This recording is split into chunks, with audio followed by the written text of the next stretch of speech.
आज हम पढ़ेंगे भाई कोलाइड्स का तीसरा उपयोग। तीसरा देखिए, रक्त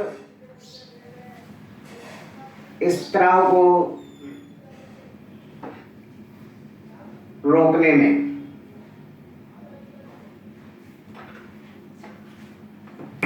पहला तो पढ़ा अपन ने समुद्री जल के शुद्धिकरण में, नदी के जल के शुद्धिकरण में। दूसरा पढ़ा धुएं के अवक्षेपण में। तीसरा पढ़ रहे हैं हम रक्त स्त्राव को रोकने में। रक्त क्या होता है पहले हमें ये मालूम होना चाहिए। जो रक्त है, ये रक्त होता है एल्बुमिन का जल में बना विलयन। जल में बना कोलाइडी विलयन। रक्त क्या होता है भाई? रुधिर जो होता है वो एल्बुमिन का जल में बना हुआ कोलाइडी विलयन होता है। और इन कोलाइडी कणों पर धनावेश उपस्थित होता है। ठीक है, तो सबसे पहले तो ब्लड क्या होता है? ये एल्बुमिन का जल में बना हुआ कोलाइडी विलयन होता है जिस पर धनावेश होता है। ये आपको मालूम होना चाहिए। अब आगे की बात देखें। आपने देखा होगा शेव बनाने के लिए, दाढ़ी बनाने के लिए जब आप नाई के पास गए होंगे तो अगर कहीं कट लग जाता है तो नाई उस पर फिटकरी रगड़ता है। फिटकरी क्यों रगड़ता है ये मालूम होना चाहिए। फिटकरी का सूत्र है K2SO4 L2SO4 का अल्थराइज 0.24H2। ये है फिटकरी।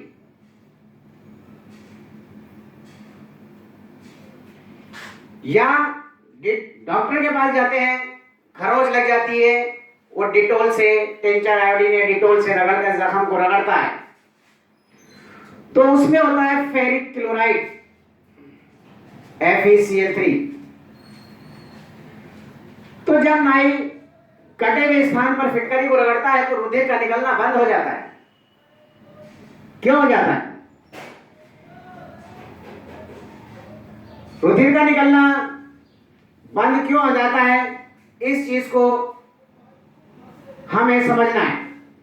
तो रक्त एल्बुमिन का जल में बना हुआ कोलाइडी विलयन होता है जिस पर क्या मौजूद है भाई?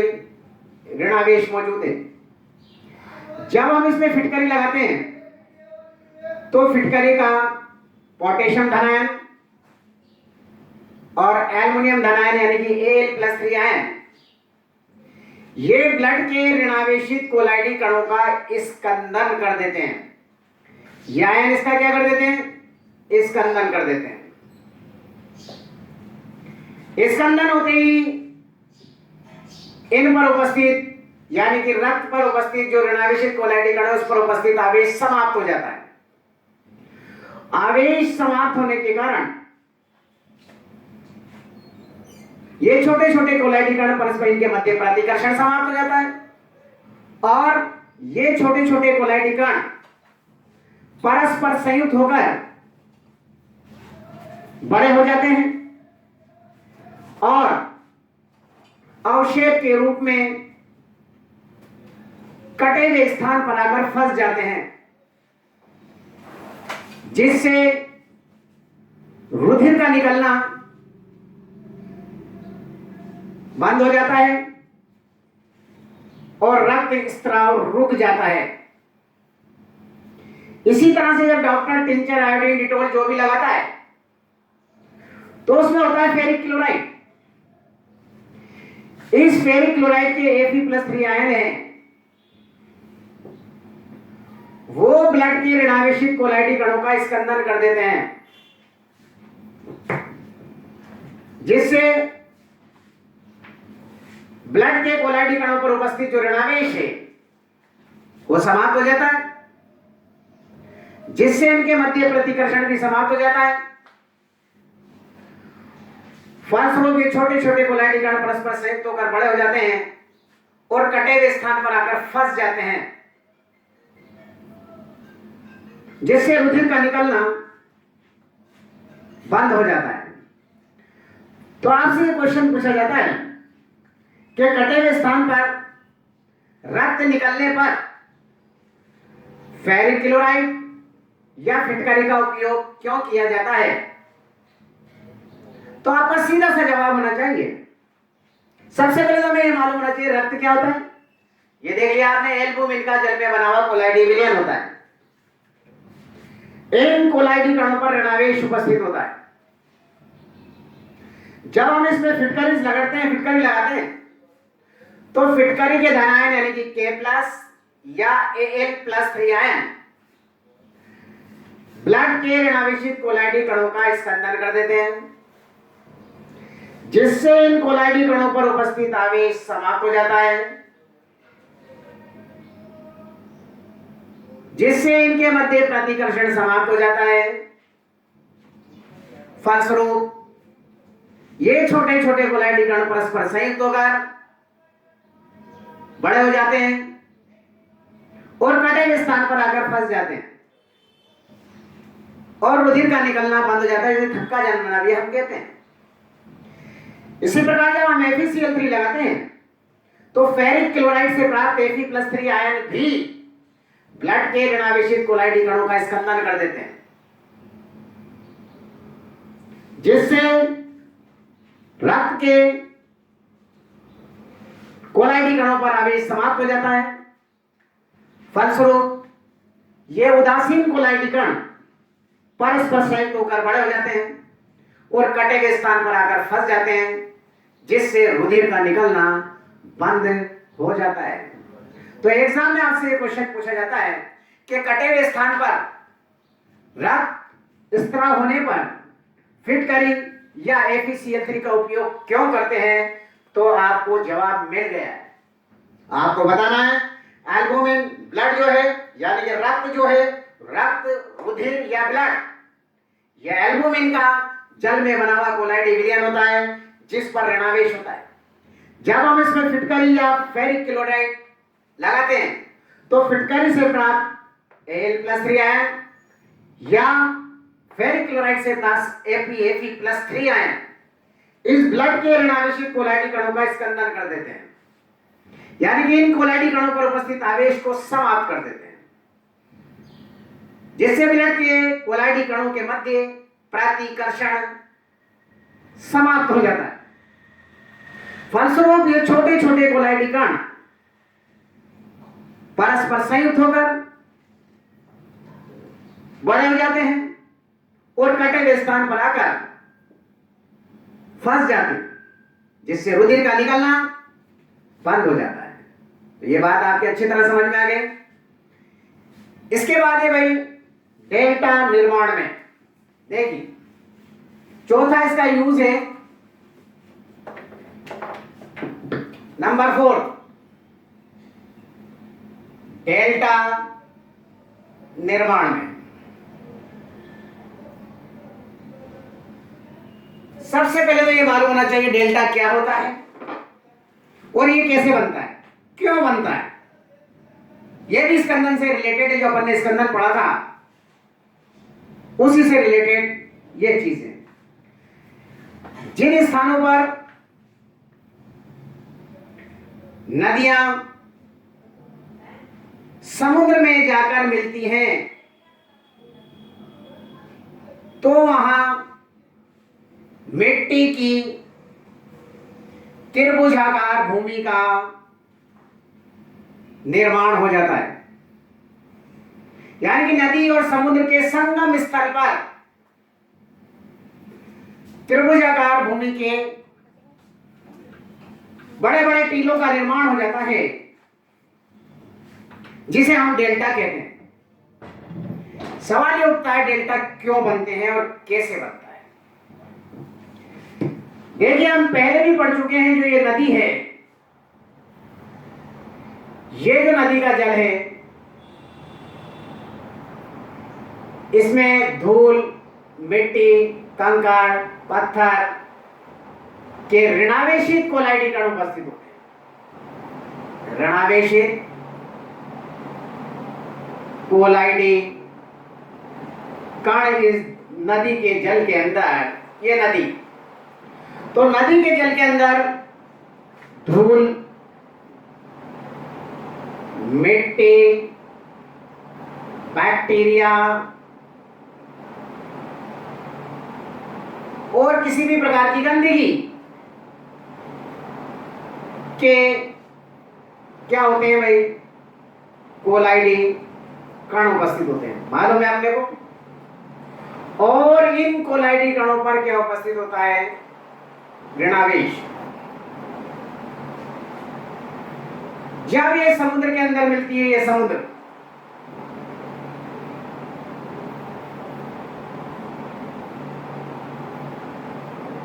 ये नदी जब समुद्र के अंदर मिली,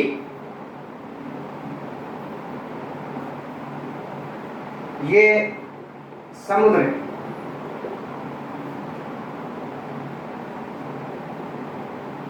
ये समुद्र के अंदर आकर मिली, ये क्या है भाई, समुद्र। इस समुद्र में लवणीय जल होता है, इसमें सोडियम, मैग्नीशियम, एल्युमिनियम के क्लोराइड, सल्फेट आदि उपस्थित होते हैं। यानी कि समुद्री जल जो होता है वो कौन सा होता है, लवणीय जल। कौन सा जल होता है, यानी कि इसमें Na+, K+, Al+3 के धनायन भी, लवण के धनायन भी उपस्थित होते हैं। ये नदी और ये समुद्र, ये इसका संगम स्थल, ये संगम स्थल कहलाता है मुहाना।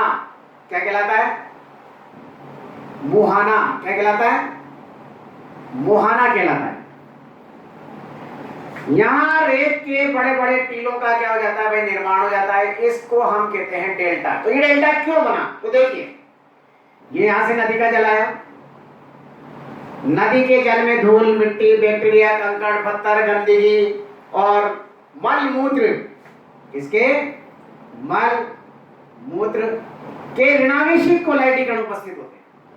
और जब ये नदी का जल इस समुद्री जल में यानी कि लवणीय जल के अंदर मिलता है, तो लवण में उपस्थित जो लवण के धनायन हैं, वो ये लवण के जो धनायन हैं, ये इन ऋणावेशित कोलाइडी कणों का स्कंदन कर देते हैं, जिससे इन कोलाइडी कणों पर उपस्थित, नदी के जल में उपस्थित जो कोलाइडी कणों पर उपस्थित आवेश समाप्त हो जाता है। समाप्त हो गया तो इनके मध्य प्रतिकर्षण भी क्या हो जाएगा, समाप्त हो जाएगा। फलस्वरूप ये छोटे छोटे कोलाइडी कण परस्पर संयुक्त होकर बड़े हो जाते हैं और अवक्षेप के रूप में नदी और समुद्र के संगम स्थल यानी कि मुहाने पर बड़े बड़े टीलों के रूप में, त्रिभुजाकार टीलों के रूप में एकत्रित हो जाते हैं। इसे हम डेल्टा निर्माण कहते हैं। तो समझ में आ गई बात, डेल्टा निर्माण क्यों होता है, कैसे होता है। तो जब नदी का जल समुद्री लवणीय जल में मिलता है, तो हमें मालूम है नदी का जो जल है उसमें ऋणावेशित कोलाइडी पार्टिकल्स उपस्थित होते हैं। समुद्री जल होता है वो लवणीय जल होता है और इसमें लवण के धनायन उपस्थित होते हैं। ठीक है, sodium, potassium, aluminium, calcium, magnesium आदि धनायन उपस्थित होते हैं। तो जब ये नदी का जल जैसे ही इसके अंदर मिलता है, तो मुहाना यानी कि दोनों के संगम स्थल पर लवण के अंदर उपस्थित धनायन इन नदी के जल में उपस्थित ऋणावेशित कोलाइडी कणों का स्कंदन कर देते हैं, जिससे इन कोलाइडी कणों पर उपस्थित आवेश समाप्त हो जाता है। फलस्वरूप ये इनके मध्य प्रतिकर्षण समाप्त हो जाता है और ये छोटे छोटे कोलाइडी कण परस्पर संयुक्त होकर बड़े हो जाते हैं और मुहाने पर जमा होना शुरू हो जाते हैं, जिसे हम क्या कहते हैं भाई, डेल्टा निर्माण कहते हैं। क्वेश्चन पूछा जाता है, नदी व समुद्र के संगम स्थान पर डेल्टा का निर्माण होता है क्यों, समझाइए। तो समझा देंगे। एक इसमें और क्वेश्चन पूछा जाता है कि क्या दो नदियों के संगम से डेल्टा का निर्माण होगा। जवाब होगा नहीं होगा। क्यों नहीं होगा? क्योंकि दोनों नदियों का जो जल है उनमें ऋणावेशित कोलाइडी कण होगा, इसलिए इनका स्कंदन संभव नहीं होगा। इसलिए दो नदियों के संगम से डेल्टा का निर्माण भी नहीं होगा। अच्छी तरह समझ में आ गई होगी बात ये। इसके बाद इसका नेक्स्ट यूज है रबड़ प्लेटिंग में। नेक्स्ट यानी कि पांचवा उपयोग इसका कोलाइड्स का रबर प्लेटिंग में। इसे ध्यान से देखिए, रबर प्लेटिंग में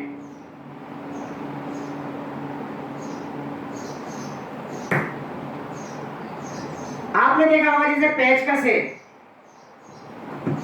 ये जो पेचकस है देखा होगा आपने, इसमें प्लास्टिक का इस तरह से आपने देखा होगा ट्रांसपेरेंट होता है ये, और ये चीज इस तरह से इसके अंदर धसी रहती है। तो अपने को ये इस चीज पर मजबूर हो जाते हैं कि यार ये जो है छेद तो ये इतना सा ये इसका व्यास तो, और ये इतनी बड़ी चीज इसके अंदर कैसे घुस गई। गाड़ियों की चाबियां हैं, बिजली के तार हैं, इस पे रबड़ चढ़ाई जाती है। ये कैसे चढ़ाई जाती है? ये प्रक्रिया कहलाती है रबर प्लेटिंग। चाबियों में देखा होगा अपन ने, गाड़ियों की जो चाबियां हैं उस चाबियों में ऐसा है, देखो रबर का एक वो है, और ये चाबी इस तरह से आपकी गाड़ी की चाबी होती है, और ये अंदर इसका इस तरह से ये धसा हुआ रहता है अंदर पार्ट। तो ये इतना चौड़ा छेद इतना सा आपके दिमाग में और यार कैसे घुस जाती होगी। तो इसे ये कैसे होता है, इस चीज को आपको देखना है। रबर प्लेटिंग में अपन ने विद्युत कण संचलन पढ़ा था, उससे रिलेटेड है कि विद्युत क्षेत्र के प्रभाव में कोलाइडी कणों का विपरीत आवेशित इलेक्ट्रोडों की ओर अभिगमन विद्युत कण संचलन कहलाता है। अगर कोलाइडी कणों पर धनावेश है तो ये ऋण इलेक्ट्रोड की ओर गति करेंगे, और यदि कोलाइडी कणों पर ऋणावेश है तो ये धन इलेक्ट्रोड की ओर गति करेंगे। क्लियर? ये जो चीज है इसका रबर, ये क्या होता है भाई? रबर का ही होता है, रबर है। तो हमें ये मालूम होना चाहिए जो रबर है, ये तो आपको मालूम है ना, लेटेक्स से प्राप्त होता है। तो लेटेक्स में, इसमें ध्यान से देखें, लेटेक्स में रबर के ऋणावेशित कोलाइडी कण उपस्थित होते हैं। बिल्कुल क्लियर, समझ में आ गई? लेटेक्स में रबर के ऋणावेशित कोलाइडी कण उपस्थित होते हैं। अब हम क्या करेंगे, ये रबर प्लेटिंग क्या है ये देखिए। हमें क्या करेंगे, एक पात्र लेंगे, ठीक है। इस पात्र में रबर का जलीय यानी लेटेक्स का विलयन भर देंगे। किसका विलयन भर दिया हमने? लेटेक्स का जलीय विलयन। ये लेटेक्स जलीय विलयन, ठीक। और इस लेटेक्स के जलीय विलयन में यानी कि लेटेक्स में रबर के कौन से कण मौजूद होते हैं? ऋणावेशित कोलाइडी कण है। अब हमें जिस भी औजार पर या जिस भी वस्तु पर रबर प्लेटिंग करनी होती है उसका उपयोग हम एनोड के रूप में करते हैं। जैसे मान लीजिए ये धातु की छड़ है, इस पर हमें ये पेचकस है, इस पर हमें रबर की वो चढ़ानी है। समझ में आ गई बात? ये देखिए, जैसे पेचकस है, इस पर हमें वो मुट्ठा जो होता है प्लास्टिक का वो बनाना है, तो इसको तो हम बना देते हैं भाई एनोड। क्या बना दिया इसको? एनोड।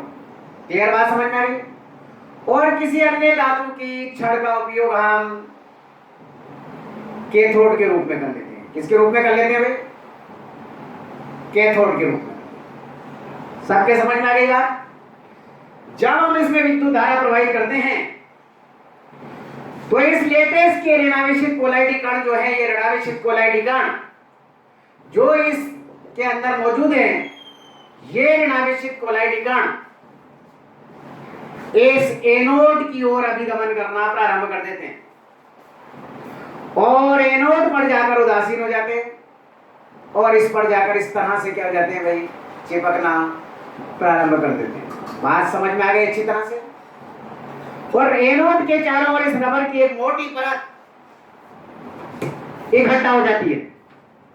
उसके बाद इसे इच्छित संरचना में काटकर इसकी फिनिशिंग करके इसको तैयार कर लिया जाता है।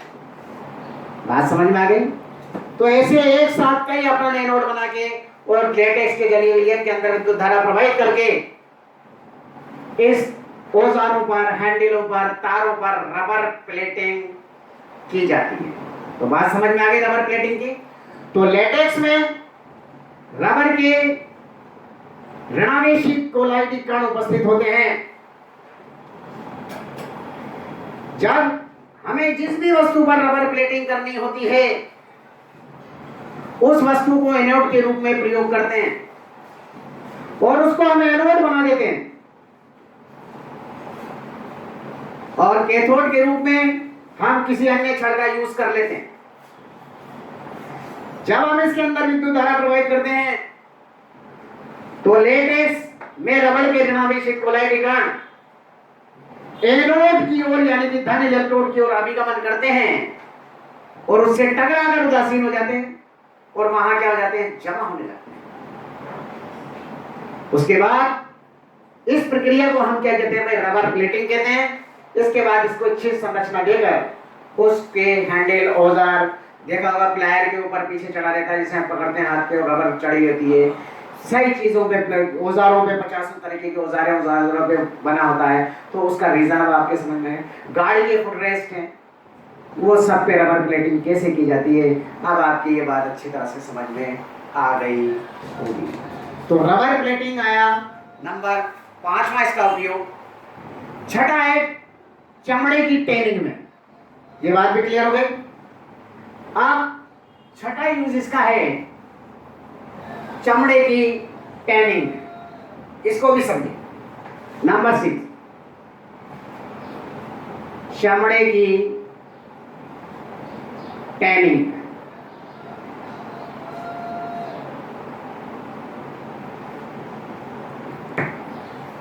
सबसे पहले तो हमें याद होना चाहिए जो चमड़ा है ये प्रोटीन के धनावेशित कोलाइडी कण इसके अंदर उपस्थित होते हैं। चमड़ा जो है ये जानवर की खाल से जब चमड़े को निकाला जाता है तो अपने को मालूम है इसमें बारीक बारीक छिद्र। इन छिद्रों में प्रोटीन के धनावेशित कोलाइडी कण होते हैं। किसके भाई? किसके होते हैं? प्रोटीन के धनावेशित कोलाइडी कण उपस्थित होते हैं और जब ये प्रोटीन सड़ता है तो ये चमड़े को नष्ट कर देता है और वह चमड़ा हमारे किसी भी यूज का नहीं रहता है। लेकिन आपने देखा होगा दैनिक जीवन में चमड़े की जैकेट, चमड़े की पैंट, चमड़े के कोट, चमड़े के ड्राइंग रूम के सजाने के सामान, चमड़े का पर्स, चमड़े की बेल्ट, चमड़े के जूते, चप्पल सब बनाए जाते हैं और नरम और मुलायम हो जाता है, बढ़िया फर्स्ट क्लास हो जाता है। तो वह क्यों हो जाता है? तो यदि हम इस चमड़े में से प्रोटीन के धनावेशित कोलाइडी कणों को बाहर निकाल दें तो इस प्रक्रिया को कहेंगे हम चर्म शोधन या चमड़े का पकाना। उसके लिए हमें क्या करना होगा कि ये जो चमड़ा है, ये हमें पता है इनमें प्रोटीन के धनावेशित कोलाइडी कण उपस्थित होते हैं। जब इसे हम टेनिन, कौन सा विलियन भाई, इसका नाम याद रखना है टेनिन, टेनिन के विलियन में इसे डुबोते हैं तो टेनिन के कोलाइडी कणों पर उपस्थित होता है भाई ऋणावेशित सॉल्वण, ऋणावेशित सॉल्वण। तो जब हम टेनिन के विलियन में इसको डुबोते हैं तो टेनिन के ऋणावेशित कोलाइडी कण इस प्रोटीन के धनावेशित कोलाइडी कणों का स्कंदन कर देते हैं, जिससे इनके कोलाइडी कणों पर उपस्थित आवेश समाप्त हो जाता है, जिससे प्रोटीन के कोलाइडी कण चमड़े से पृथक हो जाते हैं। इस प्रक्रिया को चमड़े का पकाना या चमड़े का शोधन कहते हैं। यह आपको अच्छी तरह से ये बात मालूम होना चाहिए, इस बात को ध्यान रखना। तो याद रखना, प्रोटीन के कोलाइडी कणों पर धनावेश उपस्थित होता है। बाकी जितने यूज पढ़े अपन ने सब पे देखा हुआ ऋणावेश का, लेकिन प्रोटीन के कोलाइडी कणों पर कौन सा आवेश है? धनावेश। इसलिए टेनिन के ऋणावेशित कोलाइडी कणों द्वारा इनका स्कंदन कर दिया जाता है। क्लियर, समझ में आ गई बात? जिससे प्रोटीन के कोलाइडी पार्टिकल्स चमड़े से पृथक हो जाते हैं। इस प्रक्रिया को हम क्या कहते हैं? चमड़े का शोधन या चमड़े का पकाना। इसके बाद 7वां यूज है भाई कोलाइडी औषधियां, बहुत इंपॉर्टेंट है। कोलाइडी औषधियां, कोलाइडी औषधियों में भी आपने देखा होगा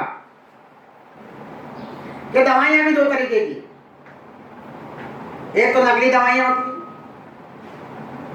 जो आम पीस पाल के चूने के साथ मिलाकर दे दी जाती है। एक कोलाइडी दवाइयां होती हैं जो महंगी होती हैं और उनमें कणों को कोलाइडी कणों के रूप में दिया जाता है, यानी कि उनको 10 की पावर, उनके कणों का आकार 10 की पावर -7 से 10 की पावर -5 सेंटीमीटर के मध्य होता है। और अपने को याद है कणों का आकार जितना छोटा होगा उसका पृष्ठीय क्षेत्रफल उतना ही अधिक होगा और उसकी अधिशोषित करने की क्षमता उतनी ही अधिक होगी।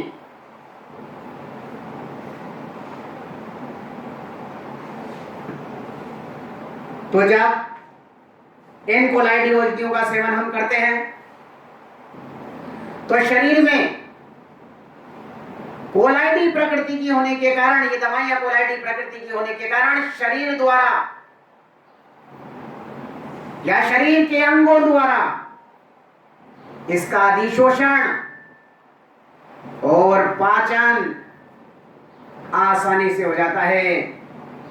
इसलिए कोलाइडी औषधियां अधिक प्रभावी होती है। क्लियर बात समझ में आ गई?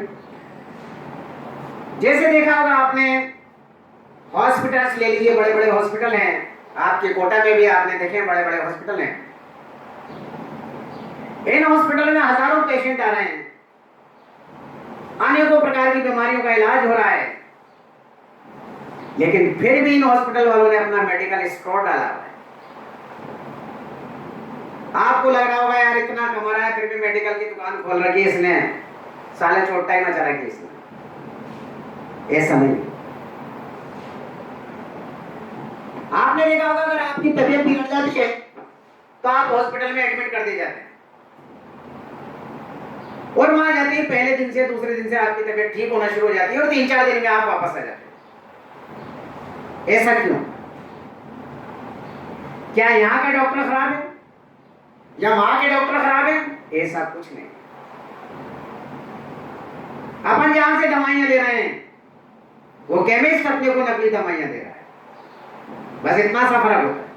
और इन हॉस्पिटल वालों ने अपनी शॉप, बड़े बड़े शॉप डाली हुई है, वहां हर एक दवाएं यही कोलाइडी प्रकृति की होती है। इसी कारण आदमी वहां जाते ही फौरन ठीक हो जाता है। आपने देखा होगा एक दवा आपको 100 रुपए की मिली, आपको खांसी जुकाम की, किसी अच्छे केमिस्ट के गए वही 200-250 रुपए की दवा मिली, आपके तो साढ़े जितनी बड़ी दुकान उतना ही बेकार काम। ये 100 रुपए में भी आपसे 50 रुपए कमा रहा है और वो 100 रुपए पे केवल 5 रुपए कमा रहा है आपसे। तो वो दवाइयां कौन सी प्रकृति की होती है? कोलाइडी प्रकृति होती है, इसलिए महंगी होती है। और कोलाइडी प्रकृति के होने के कारण उनका शरीर के अंगों द्वारा अधिशोषण और पाचन आसानी से हो जाता है। इसलिए कोलाइडी औषधियां अधिक प्रभावी और अधिक उपयोगी होती है। आ गई बात समझ में आपको? जैसे मैग्नीशियम हाइड्रोक्साइड का जल में बना मिल्क ऑफ मैग्नीशिया क्या होता है? इनो का नाम सुना होगा ना आपने, ये मिल्क ऑफ मैग्नीशिया होता है। ये मैग्नीशियम हाइड्रोक्साइड का जल में बना कोलाइडी विलियन होता है,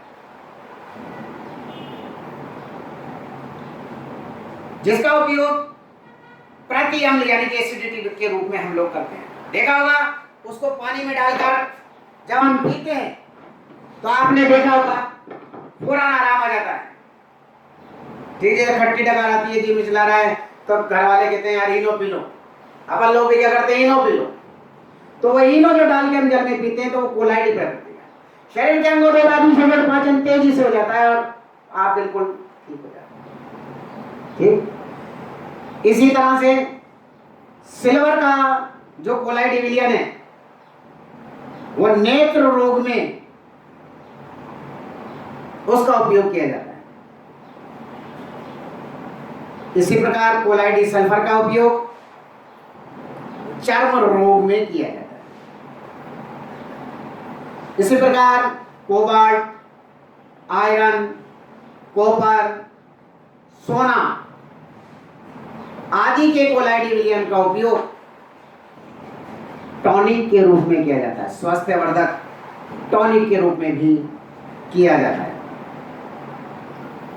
इसी तरह से कोलाइडी एंटीमनी का उपयोग पूछा जाता है।